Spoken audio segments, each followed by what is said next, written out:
Hello, everyone. Are you a reseller or want to become a reseller? Are you interested in learning about watches, jewelry, coins, storage auctions, collectibles, amongst other things? My guest today will provide great information and knowledge to you. He'll share his systems. He'll talk about storage auctions. He'll talk about estate sales. He'll share his system, how he buys storage auctions. So there's going to be a wealth of information. So hopefully you'll stay tuned or you'll watch this on a replay.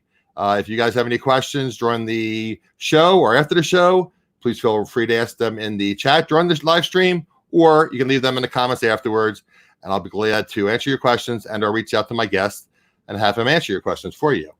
So let me go back and I'll go into say hello to a few people here, guys. Looks like our chat's filling up. We have Mr. Glenn, the Swamp Picker, was here first.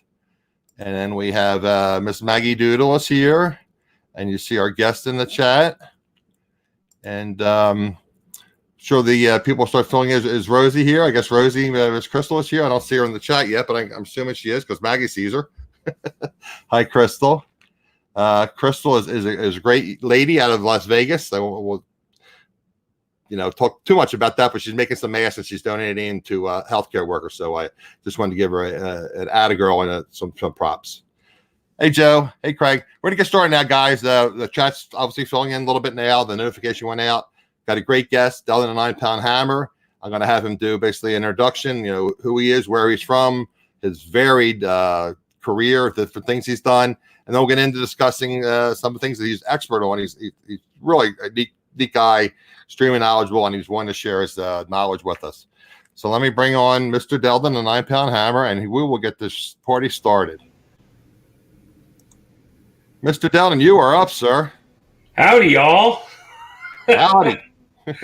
So as Adam said, I'm Deldon, the 9PoundHammer, and I have a lot of facets to my business side. Really, I have a business partner, Baseball Bob, who's probably somewhere lurking in the chat.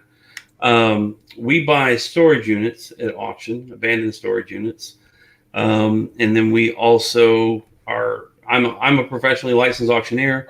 We have an estate sale business. We do auctions, and we also opened a antique vintage retro thrift store recently. But unfortunately, 9 days after we opened, the government said we were no longer essential, and we were forced to close it. But we are getting by, and we thank God for YouTube. I'd say it's a blessing in disguise. The Rona, and it's caused us to reevaluate and reassess and adapt our business model. And honestly, we're making more money now because of this than we would have had we just stayed at doing what we was doing. I want you to get a little bit into your background. Donna and I were discussing pre-chat. I'm going to put both on the screen now so you can see two handsome men, one from the East Coast and one from Texas.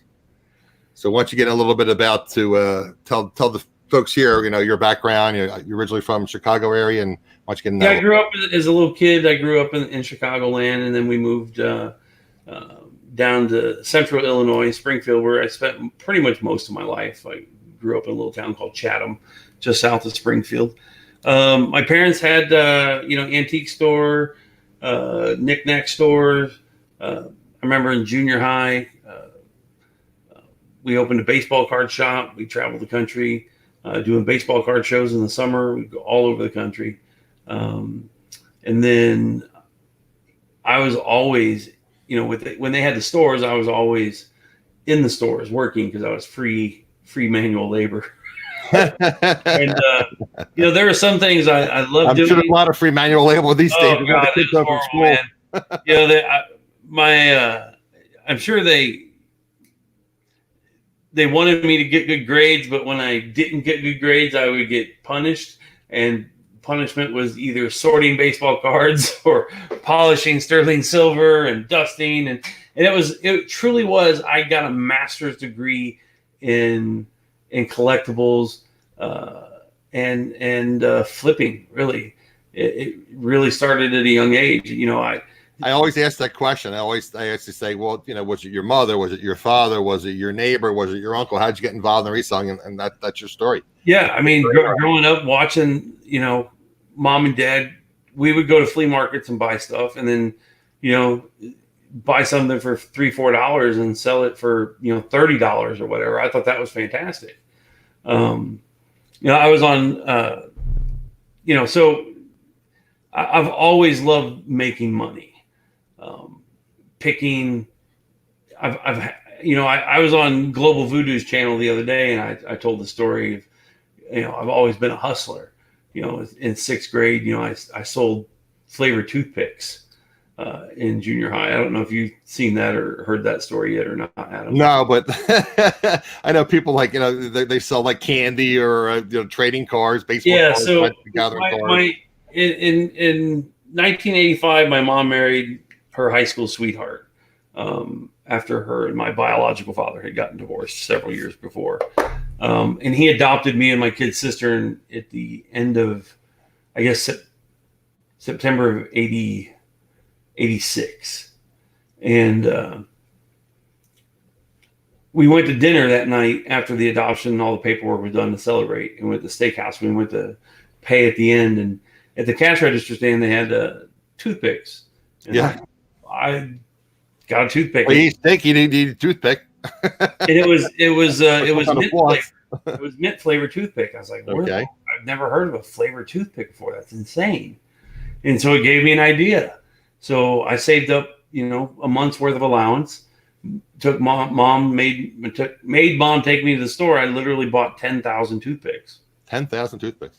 And 8 different flavor extracts. I bought like lemon, strawberry, root beer, cinnamon, mint, black walnut, which was not a good choice at all. And I literally just soaked toothpicks, and then I would take them out and I would roll them up into little bitty things of aluminum foil, and I took them to school and I'd sell them a nickel a piece or 6 for a quarter. Nobody ever bought just one toothpick, so there was always 6 for a quarter. And I would make between $50 to $120 a week. Nice. 25 cents a time selling flavored toothpicks. And well, I guess the statute of limitations expired. I won't report you for tax evasion. Right. So in eighth, and that went on for 3 years. And then in 8th grade, teacher saw me reach into a backpack and give a kid some little bundles of aluminum foil, and they thought I was selling drugs. So they called the police and the dogs in, and they ended up finding marijuana in like 3 kids' lockers. Oh, jeez. But they didn't find any drugs in me. All they found was flavored toothpicks. Yeah. So, that's but yeah, Thanks for sharing. I've always been a hustler. I've always looked for the angle of how I can turn a situation or something into money. So that's okay. Now you said you were like what, 18, and you took a job with Chemlon, True Green? Yeah, I was. I started with True Green when I was 16, just as a telemarketer. When I was just a telemarketer. Okay. And then I went off to college, and spring break I went to work for them also when I went to school, just as a I was telemarketing manager, whatever. And then in spring break, everybody went to Galveston, South Padre Island, or Miami or whatever, and I didn't have the money to do any of that. So the lawn care season was in full swing, and they asked me if I wanted to try my hand at sales. And while I was on spring break, and I was like, yeah, I could do that, no problem. And I made like $8,000 in commissions, like those 3 weeks. And I was like, 3 weeks. There's something to this. I guess so. So I never looked back. I never. And you've always had that entrepreneurial spirit, like a hustler, and you always want to have your own business. I've always had huge entrepreneurial spirit. Much to my ex-wife's chagrin too. She hated that. So.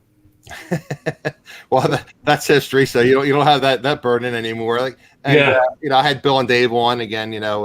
And they said one of the most important things to their successful reselling business is that they both are interested in reselling, and they support each other.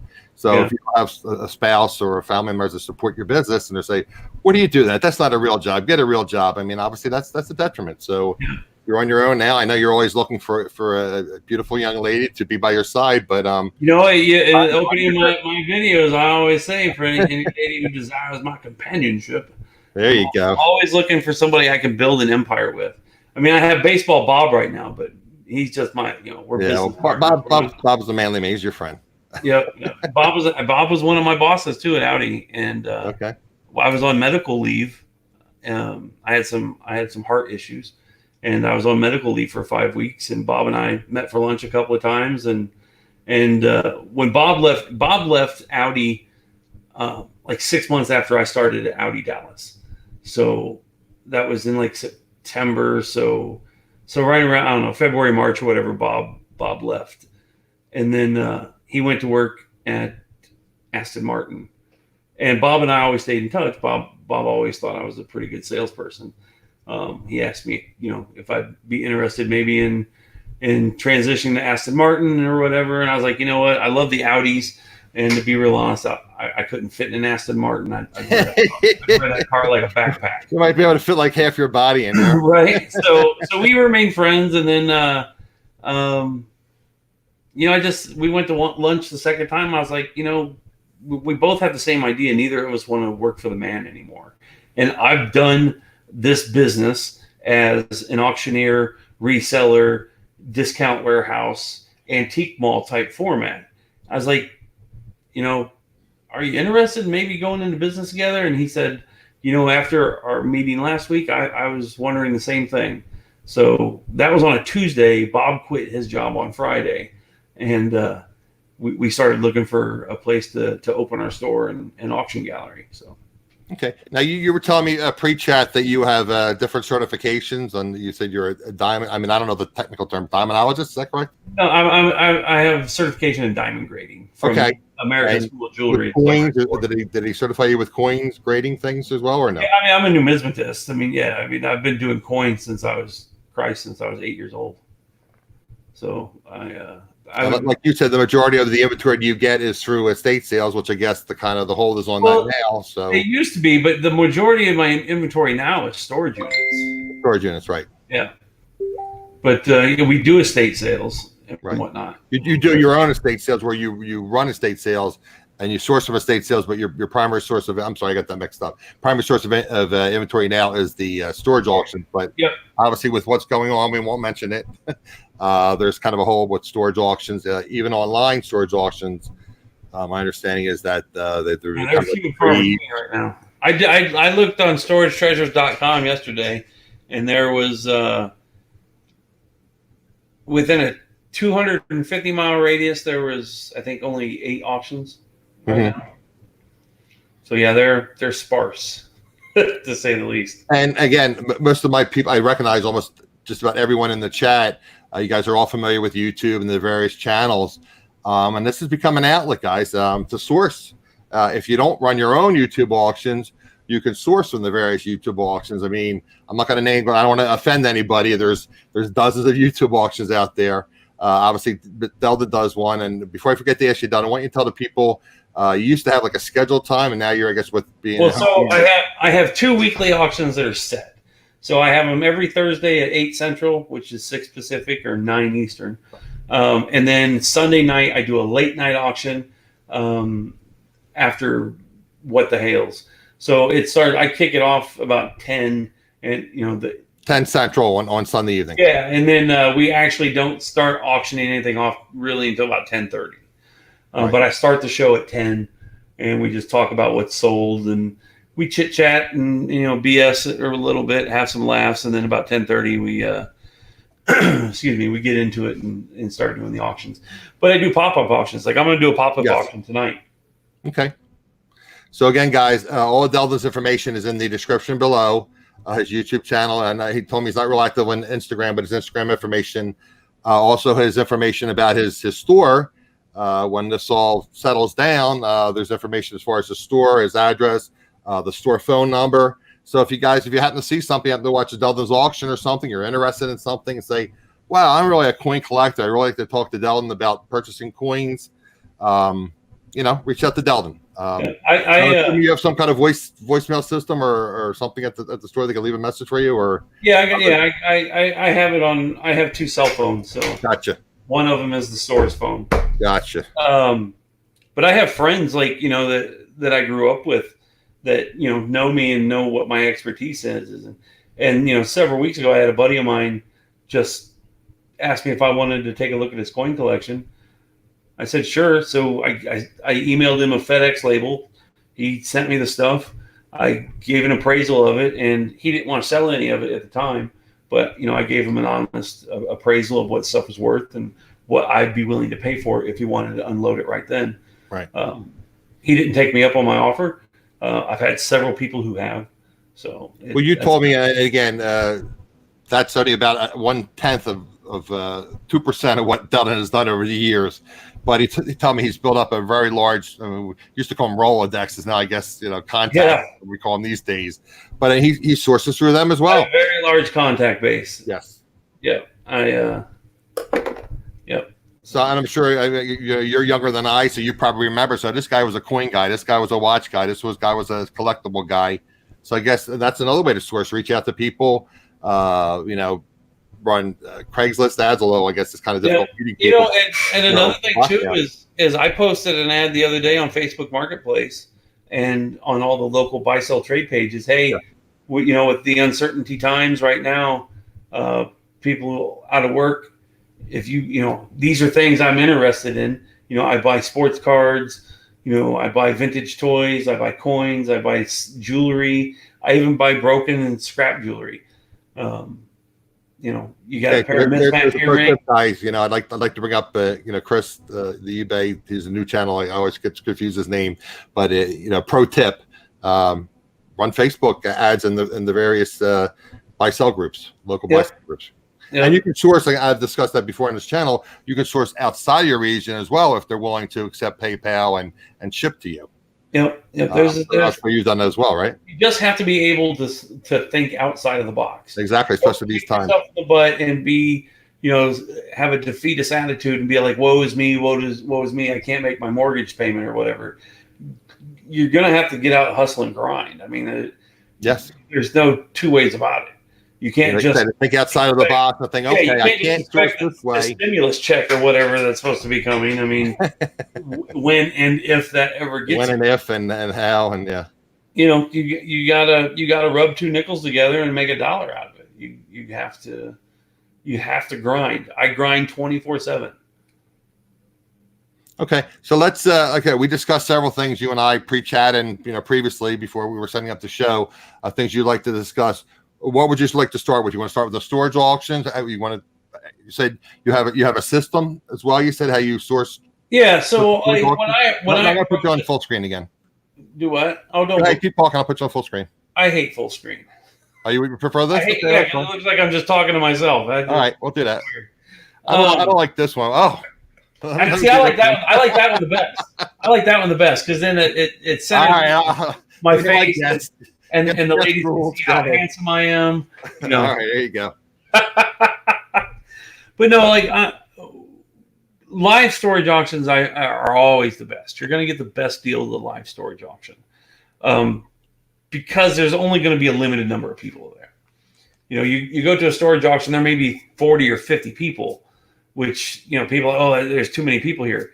But if you're doing an online auction, any and everybody in the world can look at it. You can be bidding against 6,000 different people on a particular storage unit, which you're going to pay a heck of a lot more than you would at a live storage unit. I've gotten several storage units were for $5, or if I just get them cleaned out for the facility, they won't charge me a cleaning fee. And they'll let me use their dumpster and let me keep whatever I want. Usually do. Well, that's the other thing. And I'm sorry to interrupt you, but I always talk about that network. Absolutely. Well, relationships with the storage auction, a storage unit manager. Bob and I bought a storage unit a couple months ago. I guess it's about 6 weeks or so ago. I guess we paid $2,060 for it. It was it's the most expensive unit Bob and I have bought together. They gave us an extra week to get it out because it was a 20 by 32. I mean, and that's because you built a relationship with them. Yeah, absolutely. We paid, and they didn't charge you anything additional, I'm assuming. Nope. We paid literally. We got there 45 minutes after the auction closed. We handed them the money. We put the locks on the doors. We came back. It took us 4 trips to get that storage unit emptied, and they gave us an extra week to do so. And then talking with the on-site manager, he was like, "Hey, if we get any units that people don't pay for, would you be interested in them?" I'm like, "Yeah." I said, "I'll give you $100 sight unseen for units that people just don't get picked up in time or whatever." So, that's it's all about networking. Yes. All about networking. My grandfather always had a phrase: "You never want to burn a bridge. You always want to network." And my grandfather always used to say, "Be careful of the toes you step on today. They may be connected to the ass you have to kiss tomorrow." And that has stuck with me my entire life. Well, I could clean that up a little bit. We could call it rear end, but well, I like it. Ass isn't a bad word. Okay. But so you said you have some sort of system that you use when you're evaluating. So when they open the doors, or if I'm looking at an online, I get I look to see what the measurements are. If it's a 10 by 10, I know the dimensions. You figure what the height is. Generally, it's 10 or 12 foot ceilings. Mm-hmm. But then I don't know. I look spatially. So if it's packed wall to wall, floor to ceiling, I can kind of figure that you're going to have 100 items per cubic yard. And then, or maybe even more. No one said there's going to be math today, Deldon. Oh, well, I'm trying not to do too much math.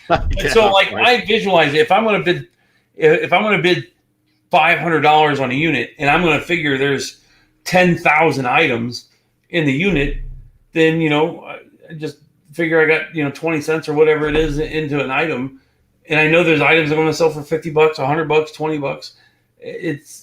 I don't look for, there's a guitar over there. There's a rifle case, or I don't overbid on something with the hopes that something is going to bring money, because you don't know if it's broke.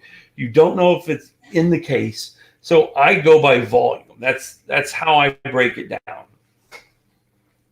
So I don't put all my eggs in one basket. Other people pick 1 or 2 items, say, okay, I can make $200 typically from these 2 items. The rest is profit. You don't subscribe by that system. No. I mean, it's great that item is there. You say, okay, there's ballpark 20 boxes. I value boxes at X amount of dollars, or you don't even get involved in that at all either. Yep. I mean, if you can, but how many boxes in a particular unit? I mean, because if you can't see over that wall, I mean, like a wall of boxes. If it's 8 foot high, and so that's why you use the square footage. Yeah. So that's why I go by just the cubic footage. It's my own little math system, and I figure I can, at the most, I get 10 cents per item. Is how basically I come up with it. I know the square footage, the cubic footage, so much per item. I think I can make X. So and I always want to make 5 times my money. That's the minimum I want to make. If I'm going to put $300 in a storage unit, if I can't visualize $1,500, I'm not going to bid $300. I always want to make minimum of 5 times my money on it.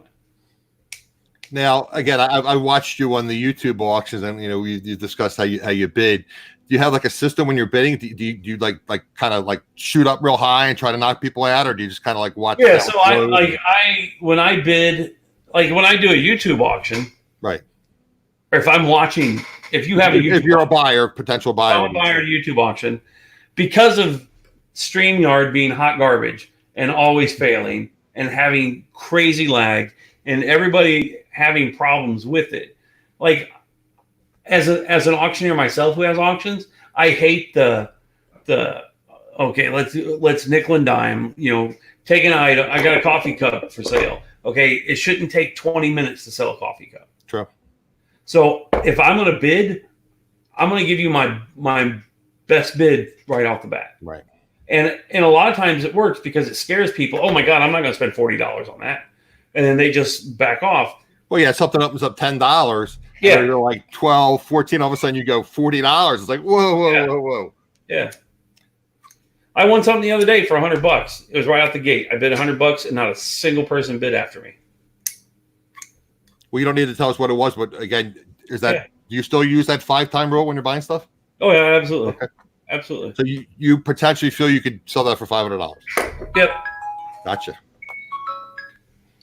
My mom's calling me. Okay. Anything else you want to talk about storage auctions? You want to roll into one of your other expertise? I mean, if anybody's got questions, are there any questions, guys? Hey, Gary. Gary's a regular in your auctions all the time. Yep. Gary buys lots of stuff. Yes, he does. Any storage auction questions? We can always, roll in the end, ask a few questions. But while we're on the topic of storage auctions, if you guys have any questions for Deldon, then again, that's one of his expertise is buying storage auctions. And like he told you, he has a system in place, and he likes to go to the live auctions, which unfortunately we probably might be able to do that for another couple of months, but it is what it is. So were there any questions? Well, like I said, Deldon just talked about the lag with StreamYard. Priority 1 message coming in. Oh, he's got a priority 1 message. Oh, yeah. So we'll give this about 10, 15 seconds, guys, if you have any questions. And again, thank you all for joining me. I know most of you, if you're watching the replay and you're getting value out of this and enjoy learning about reselling, please consider subscribing to my channel. And I have playlists of the various resellers with their information, and they share their knowledge and try to help you guys become better sellers and buyers, and me as well. So, okay, Deldon, I don't see any questions as far as storage auctions. Again, we can always ask them at the end if you want, guys. So, would you want to roll into the coins or the watches? Which would you prefer to? Whatever you want to know about. Flip a coin. We'll do coins. Okay. Why don't you give us like a little short primer on coins, and then again your expertise, and like I said, you started when you were what, like 13, 14, 12? Coins. I got into coins when I was like 8. 8. Okay. Yeah, my step grandfather had cancer, and he had lost a bunch of weight. And he had lost his Masonic ring somewhere out in the yard, they thought. And so he went and bought a metal detector down at the local Radio Shack or whatever. And he couldn't figure it out or whatever.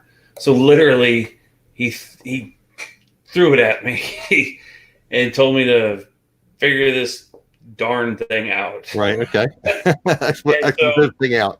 Yeah, so I played with it for an entire weekend, and I cleaned up the driveway and the yard of about 2,000 of the old fashioned beer pull tabs. Okay. And then the first coin that I found of any value was a 1832 large cent. So 1832. Yeah, so I was an 8-year-old kid in 1982, and I found a coin that was 150 years old, and at the time was worth like $20. And you were hooked up with it. At that point, I became $20 when you were an instant archaeologist. Wow. I'm sorry? I said at that point, I always imagined myself as an instant millionaire and instant archaeologist. Okay. I mean, $20 at 8 years old. Oh my God! You know how much candy I could buy with $20?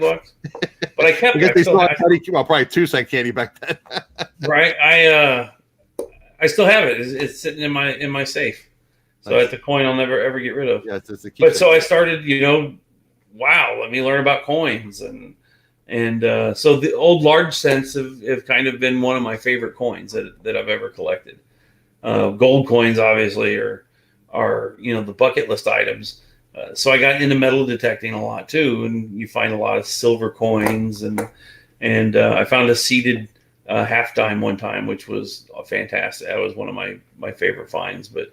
So I got into coins, and I started learning about, key dates and what makes a coin valuable. You can have 2 coins the same year in the same condition, but one coin can be worth 50 times more than the other one just because of the mintage. I'm going to ask you that because the various mints have lesser production. And yeah. So like a lot of the silver coins were minted in San Francisco. Okay. A lot of, but like some of the rarest coins are going to be anything Carson City. Carson City, Nevada had. To interrupt you for 1 second, I know that the first mint was in Philadelphia, correct? Correct. Okay, now you were talking about something. I think it was like 200-year-old coin you had in one of your auctions, and you said Philadelphia. I'm thinking, okay, well, I didn't even know if there were any other mints open at that time? I guess. Yeah, so they probably had one on the West Coast. I would imagine. San Francisco? So his first was Philadelphia, and then San Francisco, Denver, New Orleans, Right, Carson City. In Carson City, they only minted coins in Carson City for 5 years. Wow. The mint burnt to the ground, and then they. What is the logo? Not the logo. What do they call that? The marking for the Carson. Mint mark is a CC. Mint mark. Yep. And it's a C. It's 2 C's. 2 C's. CC. Okay. Yep. So they only produced coins for 5 years. So obviously, if you see something with CC, I guess you can determine that is legitimate, not fake. Yeah, there's a way. I mean, there's lots of ways to determine a coin. Again, that's why you're here. I'm not an expert. Yeah. So one of my absolute favorite stories I tell is I used to travel the country and do coin evaluations and whatnot. And I had a gentleman one day. I had just finished up with a previous guest, and I was filling out the paperwork and whatever. And this old timer comes up and he basically just kind of tosses 4 coins on the table. And I just kind of looked back. I was like, "What you got there, old timer?" He's like, "Oh, I reckon the price of silver about $160." And so I was thinking, silver was at the time like $43, $44 an ounce. And I was like, I figured so he just had some silver eagles. Right. And then when I turn around, I get my chair and I look, and my heart stops. That's when you had a good heart. Oh, yeah. Yeah. And these were 4 1794 flowing hair silver dollars. So these were the very first silver dollars the U.S. ever minted. We were in Knoxville, Tennessee. Okay. They only minted silver dollars that were ever minted were minted in Knoxville, Tennessee. No. The show that I was at was in Knoxville, Tennessee. Oh, okay. So these were 1794 flowing hair silver dollar, which was the first silver dollar that the U.S. minted. And they only minted 1,758 of them. Gotcha. And this guy had 4 of them. 4 out of 58? Huh? Did you say 58? 58 what? I thought you said 58, something about he had 4 of the coins of 1,758 of them. 1,700. You're breaking up a little bit with the StreamYard. Oh, well, StreamYard is high quality.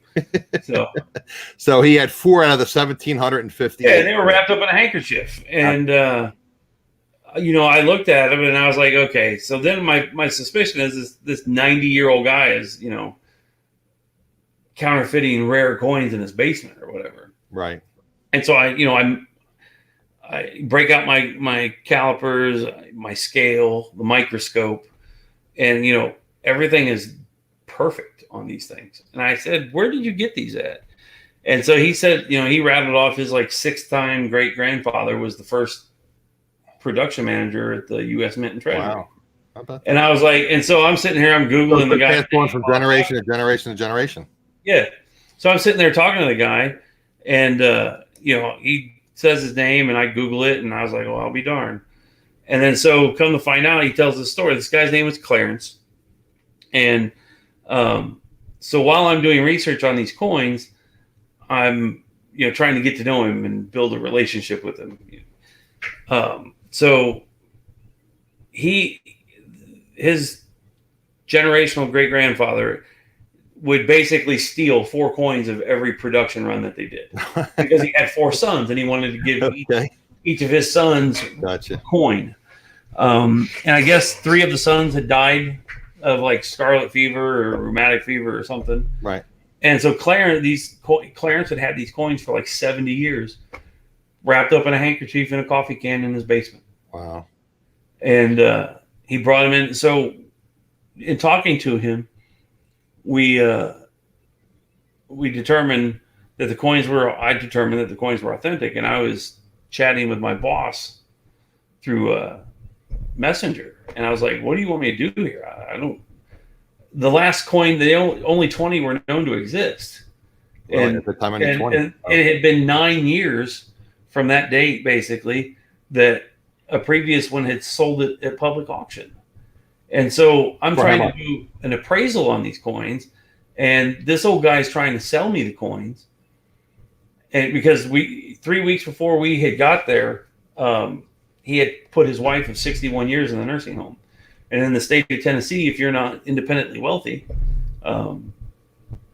they attach your your pension, your Right. your savings. They take your home and they run it down. Yeah. Everything.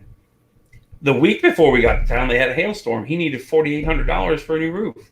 This old man literally brought anything of value that he had for me to look at and try and sell to me. And so I was like, I don't even begin to know how to even price these coins. So I was chatting with Howard, and he's like, "You're the coin guy." He's like, "You're the coin guy. You make the decision." He's like, "Yeah, that's what I pay you for." And so I came up with a price, and I told him. And so while getting to know this gentleman, I learned that he was in the 4th Marine Division on Iwo Jima. My grandfather was in the 4th Marine Division on Iwo Jima. Okay, so you were able to build a relationship through that. He was a Freemason. Gotcha. My grandfather was a Freemason. I'm a Freemason. And so now I get goosebumps when I tell the story. So now I'm emotionally attached to this guy. And you're building a bond with him, and right. Yeah. And so I come up with a price that I think is fair and reasonable for us to buy the coins and to. Now, you had told me prior that the system was like 60% of the appraised value was what you were, or was that how it worked? Or I basically 65%. Of the appraised value. What I thought, but there was no way to determine what these coins. Exactly. Yeah. Because it had been 9 years. Your best prior. guess, it's not right. Yeah, I mean, it was 9 years prior. You'd have to put them in auction and see what the market bears. Exactly. I guess, right? And they were ungraded, right. And it was. Were they in like? I guess they were in like mint condition because his great grandfather like took them right out of the mint. Or did they get the highest one graded out at AU 58, which is almost uncirculated? Almost uncirculated. Okay. So the coins are graded on a scale of 1 to 70. So AU 58 is that's what I have information. Right? Coin. That's pretty darn good. So coins are graded on a scale of 1 to 70. Did you say? Yeah, it's called the Sheldon scale. The Sheldon scale, not Big Bang Theory. Sheldon, just the Sheldon scale. Yep. So after talking with Clarence, I was like, Clarence, for these 4 coins that you were willing to go to a pawn shop or whatever and take 160 and they might have realized shafted this poor guy. I'm going to give you more than $160. And I said, in fact, I'm going to give you more than $160 a piece. And he shook his head. He's like, "Mister, anything you could give me sure would help." I said, "Well, Clarence, I'm gonna tell you a number, and I want you to sit back and take a deep breath and relax." You should have said, "How's your heart?" Yeah, I said, I literally said, because if you die sitting here at my table, that will ruin my week. Exactly. I said, for these 4 coins that you would have taken $160 for, I'm going to give you $58,000. 58. And he literally leaped across the table and started and was like shaking. Crying, shaking. And I could feel his tears running down my neck.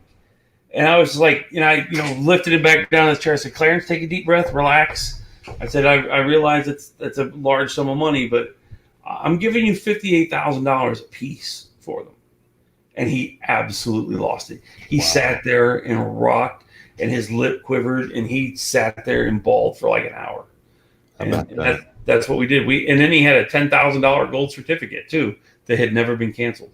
Like in 1933, when FDR took us off the gold standard, and all gold coins and gold certificates were to be taken to a bank and be redeemed. He had one that was in pristine condition, had never been redeemed. And when they would take them to the bank, they'd run them through basically a machine that would perforate them. Mm-hmm. This thing was absolutely flawless. So how did that work? You had to, I guess, redeem them, I guess, at a certain period of time where they weren't. Yeah, they were no longer valid currency. Right, gotcha. But now collectors, like that $10,000 gold certificate, it's sold at auction, I think, at Heritage for like $44,000. Oh my god! Yeah. So the guy had over $100,000 worth of. I mean, what you end up giving him because you gave him 65% of whatever that value was. So yeah. No, I mean, we gave him $58,000. We sent the coins in to get graded, and I think Howard kept 3 of them. He sold one of them for $212,000. And did you buy the gold certificate as well? Yeah. Yep. Okay, so what ballpark? What did this guy walk out with from when he thought $160? What did he walk out with? He walked out with over $300,000. God bless him. God bless him. That's. Thank you for sharing that. That is a tremendous story. That's a great story, guys. I guess you guys are really enjoying it. I'm literally getting chills about that story. Yeah, You know, everybody talks about the thrill of the hunt. You know, when you're thrifting or you're at a storage auction, or you know you're opening up a safe or a little jewelry box, and that's a tremendous story. like when I first looked at the coins, I was like, "This old man's counterfeiting coins." That was my first thought.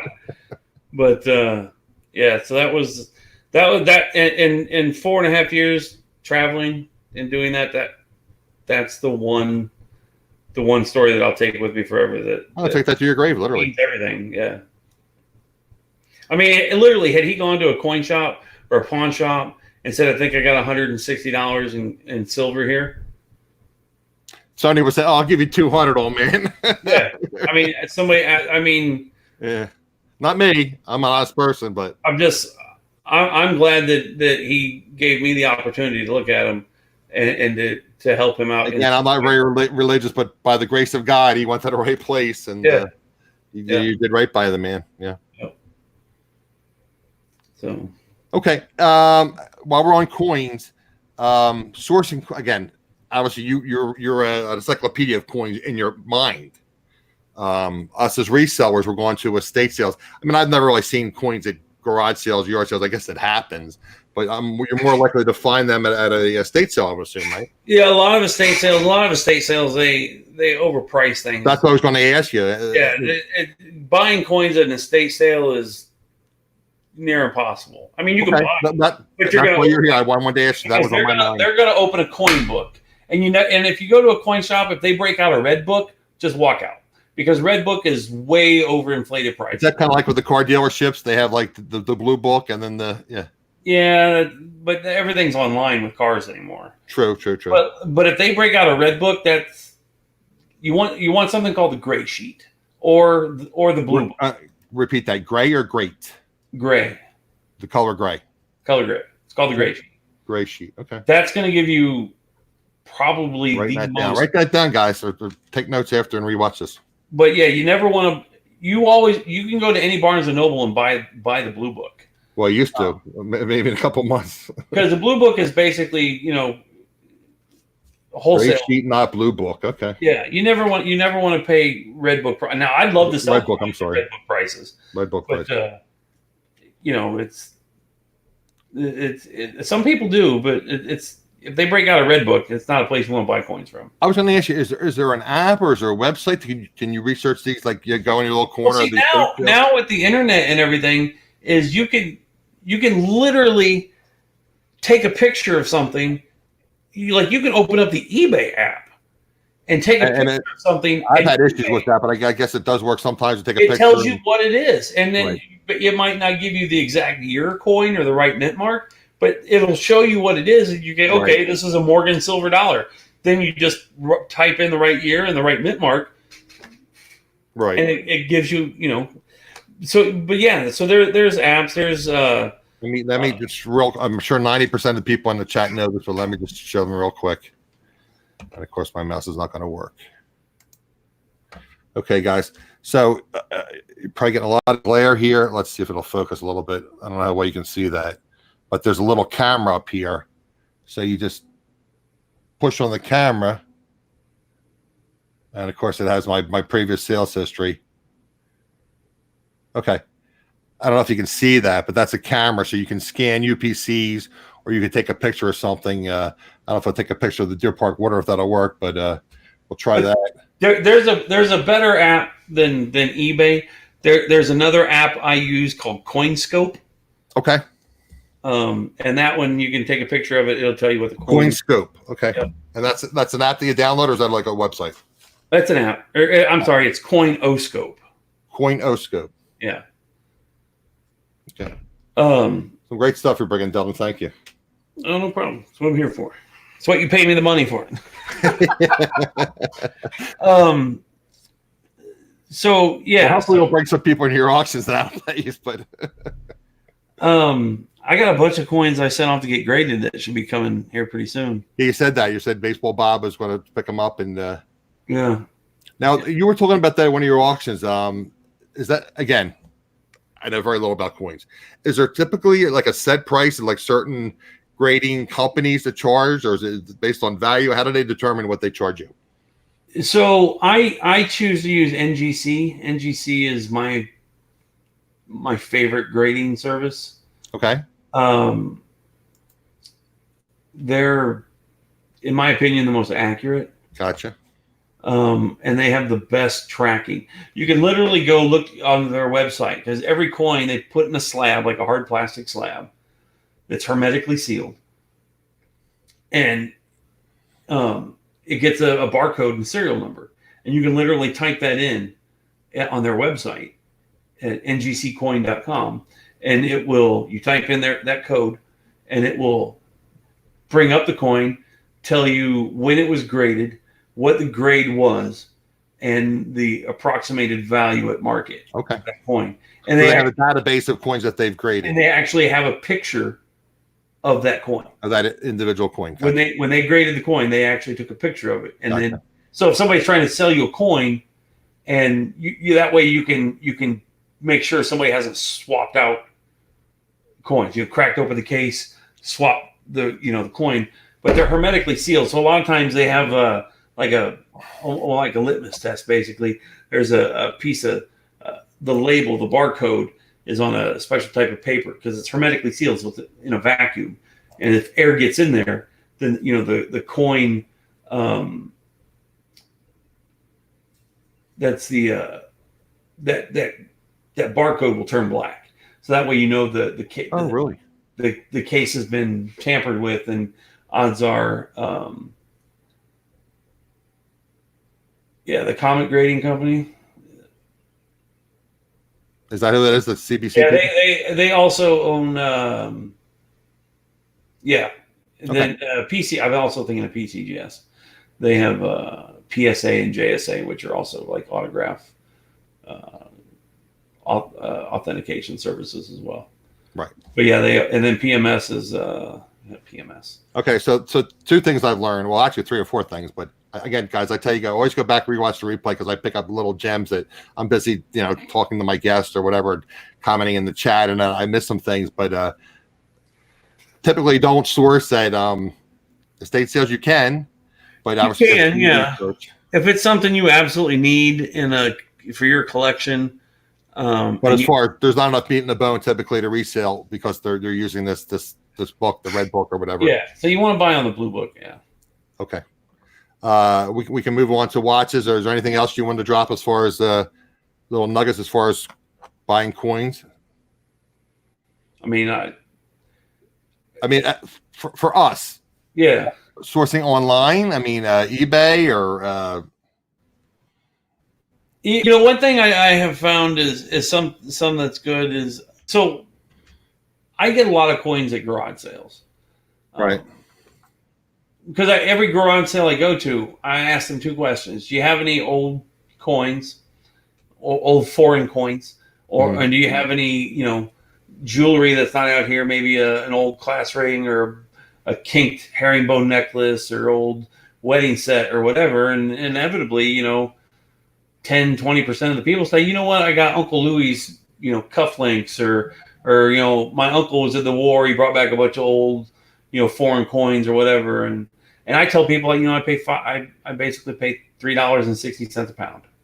It's funny. I said that earlier. You typically won't find them at yard sales or garage sales, but you take it to the next step. And I'm sure you try to build a rapport with those people as you're shopping. Absolutely. And hey, how you doing on this beautiful day? I'm out here. You're a salesperson, so you build that rapport.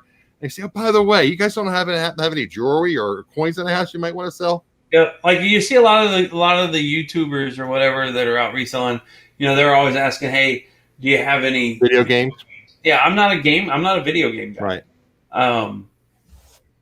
So that's my thing is I ask people things that I'm interested in. Do you have any old coins? Do you have any old jewelry? Do you have any old guitars?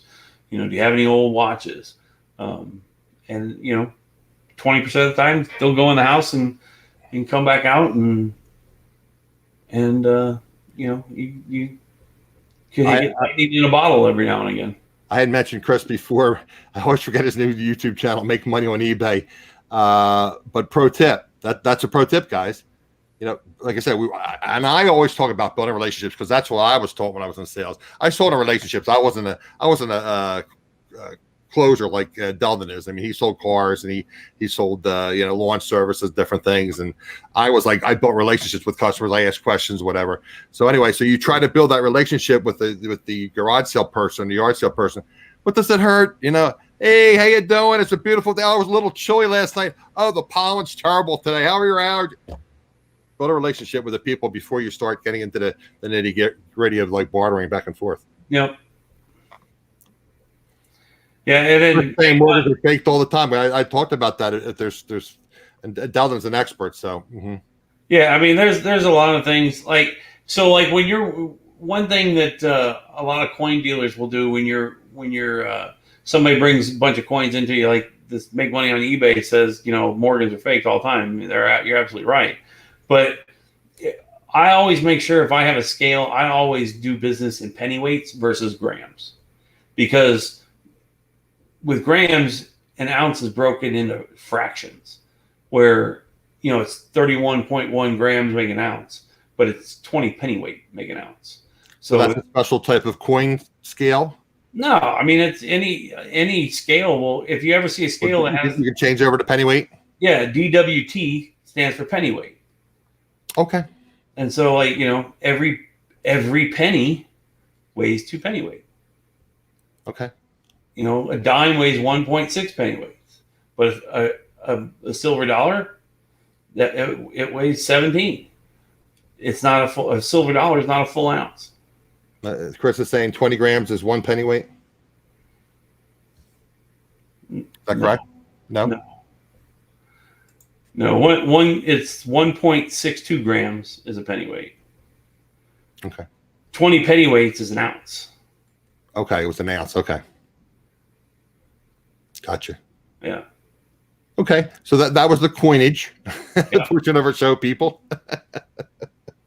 Why don't we get in a little bit of watches, because we're pushing that 45-minute, 50-minute mark here. Let's get into watches a little bit, and then we'll open it up to questions, and we'll try to keep Deldon here an hour and 5 minutes. He said he could go for 2 hours, but I try to keep the show around an hour. So if we go an hour, 10 hours, 15 minutes, no big deal. But when we get into the watches now, guys, keep in mind your questions. And if you can, do me a favor, put a Q or question marks before your question, so it makes it easier for me to spot them. Or Michelle, moderator. That's a good idea. Okay. Watches. You said you have some watches handy as well, right? Yeah, I actually had a lady come into our shop 3-4 days before we were forced to close. She her late husband had a passion for buying watches online on infomercials or whatever. Right. But there was a lot of good watches. I mean, there's no Rolexes or anything. We did auction off a Totino Lamborghini watch the other night that went for $600. $600. Okay. But there was a lot of Invictas, Sterling, and Steyr, which are some really good kind of. Yeah, I had never learned about Steyr before, and you have quite a few Steyr watches. That Yeah. How do you spell Steyr again? Stauer. Okay, and that's a German company. Yep. So here's one of them. This is like a flight navigator watch. Okay. So this one this one will be at auction tomorrow night. Okay, and what brand is that? Is that Steyr? Yeah, this is a Steyr. Okay. Why don't you get in a little bit into the like I said, I was talking to you prior about the jewels. I understand the jewels and all the basics about watches. So when you're looking at watches, there's a few things that you want to look for. The first is obviously the first thing you want to know is they never mix metals. Okay, let me move my camera here so you can see my big handsome face. So if you have a watch that's gold tone, like this one here, all right.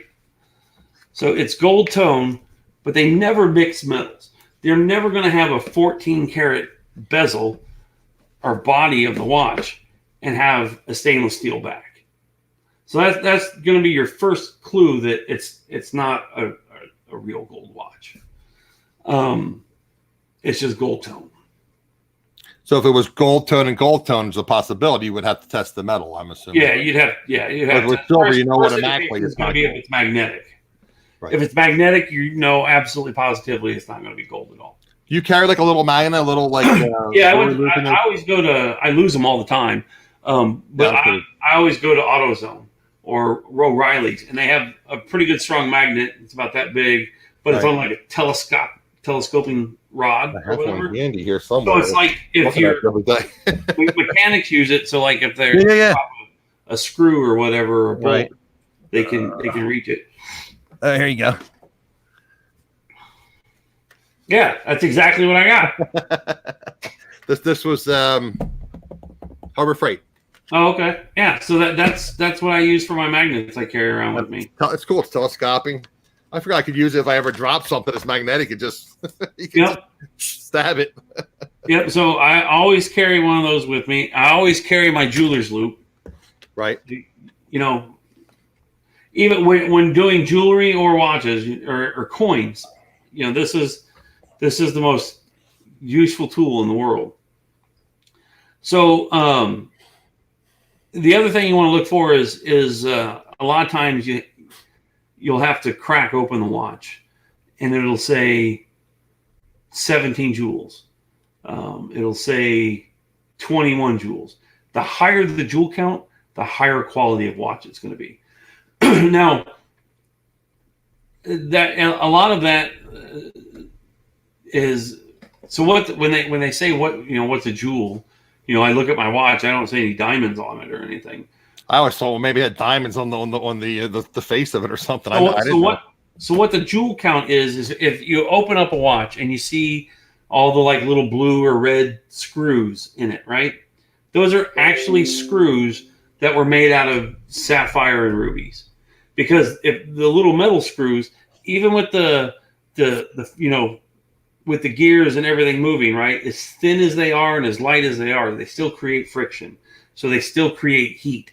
Okay. And if you have like a metal screw, stainless steel screw, brass screw, or whatever, those are going to retain the heat. And over time, it's going to cause it to warp and get out of tune, basically. So what they do is they make with literally scrap sapphires and rubies, they make tiny little screws. And that's what the jewels, that's where they get the jewel count. Literally the screws are made out of gemstones. Correct, because they refract heat. They don't hold heat at all. Okay. So that's where. There you go, guys. I always say if you learn one thing every day, it's a good day. Yep. Learn tons of stuff in Deldon today. So that's where you get the jewel count from. I had never known that. Never known that. Yeah. So the higher the jewel count, the better it's going to be. Now, a lot of there's literally no way to check that other than opening up the back of the watch and examining it, right? Yep. They could say it's a 21. Not you, but an unscrupulous seller could say, "Oh, it's a 21 jewel watch," and you might, I don't know. Did they use odd numbers, even numbers? Is there some kind of system to it, or? I sold a watch the other day that was a 40 jewel watch.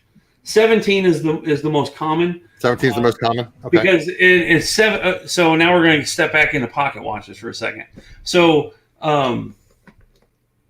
back in the industrial age when they were building railroads across the country, right? Mm-hmm. You always hear about the railroad watch. My grandfather worked on the railroad. Right, the railroad pocket watch. Mm-hmm. Back then they didn't have like GPS, localized cell phones. I mean, they didn't carry, a phone around that had the time that automatically set the time based on your location in the world, like they do now. Now you could turn your, drive from Illinois into Indiana, and as soon as you cross that state line, your phone will automatically one place up down. Right. Mm-hmm. Right. Well, back then they didn't do that. Sure. So railroad engineers had to have accurate time watches. So what happened, I think it was in 1893 near Kipton, Ohio, one railroad engineer's watch was off by 4 minutes, and a terrible train accident happened. Literally, everybody on both trains died because there was some kind of crossing or something. 2 passenger trains hit head on near Kipton, Ohio. Wow. And so what they made regulations that to be and railroad engineers were, railroad pocket watches became the epitome. They were the most perfect timepieces, but they had regulations. It had to be at least size 18, which is basically the size of the watch. Right. It had to be an open face watch. So you see a lot of watches where it's got like put what they call a clamshell or the hunter's case. Yeah, like it covers over top, so that's right. not legit. If somebody tells you that's a railroad watch, they're absolutely full of crap. Right. But if it's I didn't know that. a lot of aftermarket railroad watches, Right. they have like a steam engine on the front of the case, and they open it up. That's not a legitimate railroad watch does not have like case has over an open face watch, right? Okay. It also had to have a minimum count of 17 joules. It had to keep time in 5 positions. It had to be in Arabic numbers, which is the number system we use today in the English language. It couldn't be Roman numerals. Right, could not be Roman numerals. Gotcha. And so there were regulations. So that became the standard because some watches were 7. You see a lot of 7 joules, like West Clock. They're an aftermarket watch manufacturer. Phantom. my front door just opened. Is that Baseball Bob? No, he's at the shop. Okay. Maybe I just didn't shut it tight. The wind blew it open. Okay. But yeah, so that's where the term railroad watch comes from. Is there was specific regulations mandated by the federal government that all railroad employees had to have a pocket watch that had these exact specifications or greater.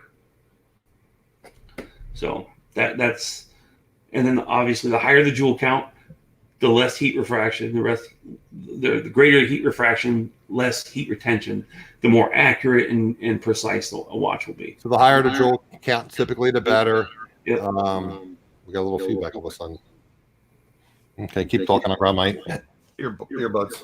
Oh, that's fine. Can you not hear me? No, there's a little bit of feedback all of a sudden. Oh, sorry. All right. So yeah, so then they carry that into the pocket watches with the joule counts or whatever. So also, if you see a watch that says quartz movement or Japanese movement, that always means it's a battery watch. A battery operated watch is never going to be as high a quality as a mechanical watch or an automatic watch. Mechanical watch is a self-winding watch. An automatic watch is like a perpetual motion watch. Like I have one right here. So this is a skeleton back. So you can see the back. You can see the pendulum move, right? Right. So that's called the perpetual. So it winds as you're walking throughout your day or whatever. It's perpetually winding. Right. So those are going to be the highest grade watches in the world. I mean, that's what you want. Now, when you say like a self-winding watch as opposed to a perpetual, is that different? Skeleton watch or?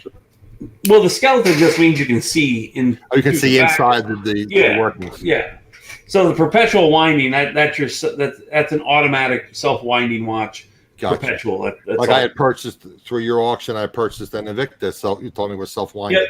Yeah, you got I think yours was a 21 joule power reserve self-winding watch. So yes. Yep. So what does the power reserve part of that mean? So basically, it has a secondary mainspring. It's going to hold more wind, so you can like not wear it for like 3 or 4 days. I was going to ask you about that. I was going to ask you. Okay, cool. Yeah.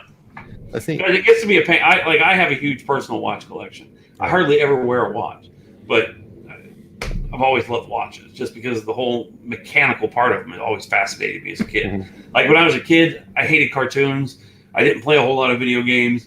I was always like, you're always in the shop grading cards and polishing silver. That and if I had free time of my own, I'd always find like an old transistor radio and take it. Or you're out there with your metal detector. Yep. Trying to make a time machine or something. There you go. Or making your flavor toothpicks. Yeah. And all kinds of things to make money. Was there anything you want to touch on as far as the watches, and then we maybe show another watch, and then we can just open it up to some last minute questions. And we're a little over an hour here, and like I said, I value your time. I don't have any pocket watches to show you. Okay, a lot easier to show on pocket watch, and I don't have a secondary camera. If I had a secondary camera, we could open one up. I could show you how to. Well, we'll have to have you on. Maybe we'll just do like a night show one night, and we'll just talk about watches for like a half an hour, and just Yeah, and then I can show you. I have a mic. Maybe we'll have you bring on a couple watches, and maybe you can auction them off. I have my jewelry microscope, so which I use a lot for watches. And so that's USB operated too. You were showing the other day. Yep. So I can bring it up on my screen and with my toolkit or whatever, I can replace a mainspring or if a mainspring's overwound, I can put tension in it. Oh, I know I wanted to talk to you about, and I guess we don't really have time to demonstrate that. You and I had discussed how there's all these different. Again, earlier in the show, I talked about the YouTube auctions as a way to source product when their thrift stores are closed, and OA is getting more and more difficult because there's more and more people trying to do OA because they can't do the retail arbitrage. OA meaning online arbitrage. I'm sure everybody in chat knows that, but for the newer people. And again, there's a lot of watch jars. We have jewelry jars on auction. We have watch jars. And again, we're not going to name any auction. We're not going to name any people. But you said you got a hot mess. One of the jewelry jars you bought, or watch jars. So if we're looking at watches, and I guess again, you probably want to try to pick out one or two watches. Is that how you would do it? And say, oh, can you turn that around?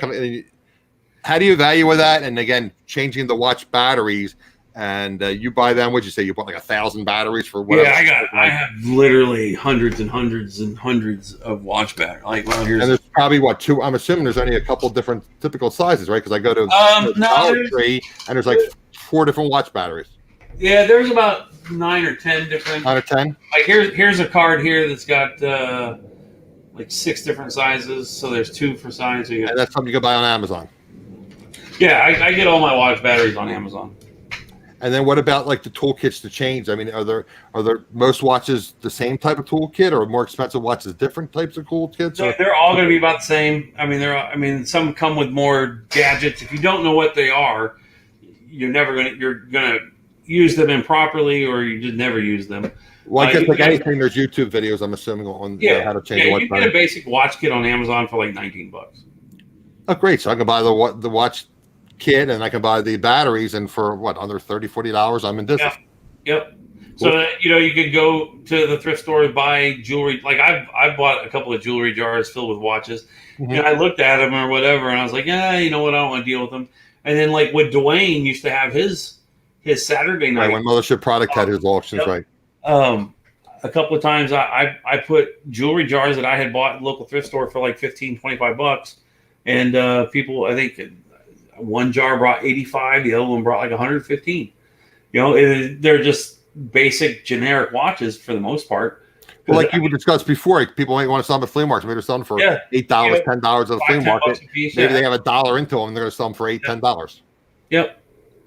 Well, I remember like Tanya Thrifty Treasure. She saved every watch out of every jewelry jar and every lot buy that she did for like a year. And it was literally like a 5-gallon bucket of watches. I was just thinking, literally, like the day before, I haven't had Tanya on Tanya was on my show probably like I think twice, like once maybe 8 months ago, and once like maybe a year and a half ago. So I need to have Tanya back on again to talk about jewelry. Yep. Tanya's a super person. Yep. She's an absolute sweetheart. Yes. Okay, guys. Were there any other questions? Like I said, I try to keep it to around an hour. Jennifer says she gets a lot of watches from jars.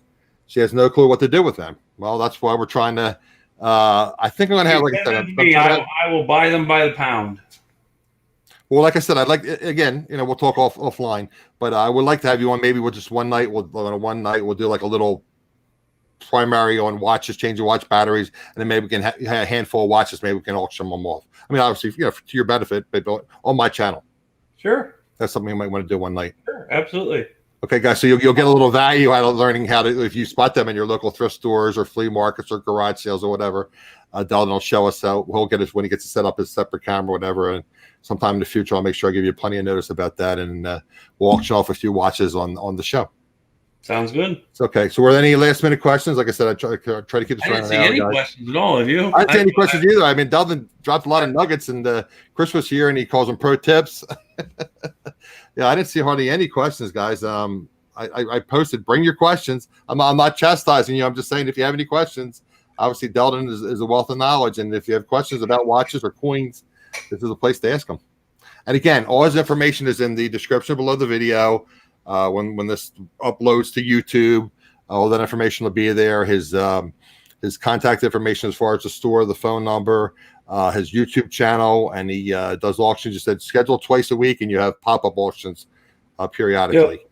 Yeah, we're gonna do a pop-up auction tonight too. So, and on your Facebook is the number 9PoundHammer, POUND hammer. So you do the announcements as well on there, I'm assuming, right? Yeah, not always. I'm lazy on Facebook. Okay, so in other words, subscribe to his channel. Go to his channel. Subscribe to his channel. Make sure you click on the all notifications, and that way you'll get the notification when he's going live, whether he's auctioning or he's doing a buy it now or whatever. So again, Donna has some neat stuff, whether it be for your personal collection or sometimes there's some things with meat on the bone that you can resell. Yep, absolutely. All right, I like guys. to sell it with a little meat on the bone. It brings my buyers back. Exactly. And West Max Gary is here all the time. He buys a ton of stuff. And by the way, he was interested in that watch you showed earlier. He bought a couple of watches from me, I think. Yeah, Yes, I shipped him out 2 watches yesterday. Right. And you shipped my watch out yesterday too. Yep. Everybody's stuff from last week's auctions went out. That's the thing. Like I'll do a pop-up auction tonight. And then I have my scheduled one on Thursday. I'll probably do a pop-up Friday and Saturday, and my scheduled one on Sunday. And then on Monday, I start to, because I pay the shipping. So if you bought something on Wednesday, Friday, and Sunday, I just want to ship it all in one box together. So I do all my shipping on Monday and Tuesday. You combine shipping and right. Mm-hmm. Yep. That makes sense. Yep. Okay, so guys. We shipped out 118 packages in the last 2 days.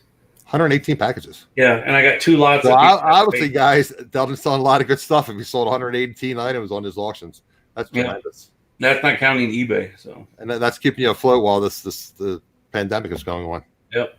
Okay, guys, I wanted to thank Deldon for being here. A wealth of information, and again, I'll try to have him on when he gets his camera set up and does the 2-camera feed, and we'll do like a little like instructionary beginning of the show where we'll show how to do change watch batteries, and then he'll bring some watches on, and we'll do like an auction on my channel. So sounds good. Again, if you're not subscribed to my channel, again, I'll do the typical YouTube close. Please consider subscribing to my channel, liking the video, especially for people that are here. Make sure you click on the thumbs up before you leave, and share this video, and leave comments below. If you have any questions for Deldon or myself, leave them in the comment section, and we'll get back to you very quickly. And again, I want to thank Deldon for being here. And again, don't forget to subscribe to his channel. Check out his auction, guys. And we'll see you next Wednesday. And I'm going to produce some content as well eventually, some recorded content for you guys as well. Who's your host next week? Do you have one picked out yet? My guest, I'm the host. I don't have a guest schedule, no. Oh, okay. All right, guys. So we'll work that out. Just hang for 1 second, Deldon, and we'll get back to you. Okay, guys. Thanks a lot for being here. See you next week.